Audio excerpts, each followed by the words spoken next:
গত 24 তারিখে বিডি ক্লিনের স্বেচ্ছাসেবকদের উপর অতর্কিতভাবে বৈদ্যার বাজার যে হামলাটি হয়েছে, এটার তীব্র নিন্দা আমরা সকলেই জানাই।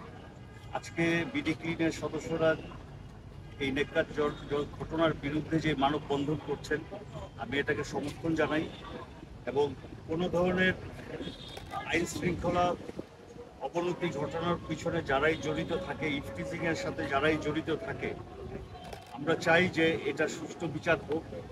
তাদের এই দাবির সাথে আমি মনে করি যে সমাজের যারা জনপ্রতিনিধিরা আছেন এবং অন্যান্য সচেতন ব্যক্তিরা যারা আছেন, সকলেই এটাকে সমর্থন করবে।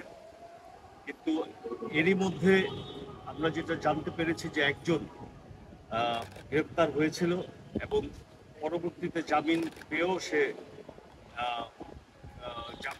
এখন মুক্তভাবে, এবং বাকি যারা সদস্যরা এটার সাথে জড়িত ছিল তারা ঘোরাঘুরি করছে। এটার বিষয়ে প্রশাসনের আমি সরাসরিভাবে আলাপ করেছিলাম। এটার বিরুদ্ধে বাকি যারা আছে, যাতে ইফটিজিংয়ের এই ধরনের নেককারজনক ঘটনা শোনার গায়ে পুনরায় আর যাতে না হয়, সেই ব্যাপারে প্রশাসনিকভাবে যে হস্তক্ষেপ করা দরকার, যেভাবে এটার বিরুদ্ধে শক্তিশালীভাবে এটার বিরুদ্ধে যাতে সকলে মিলে তাদের বিরুদ্ধে আমরা ঐক্যবদ্ধ থাকতে পারি, আমরা এটাই চাই। এবং বিডি ক্লিনের সকলের সদস্যদের সাথে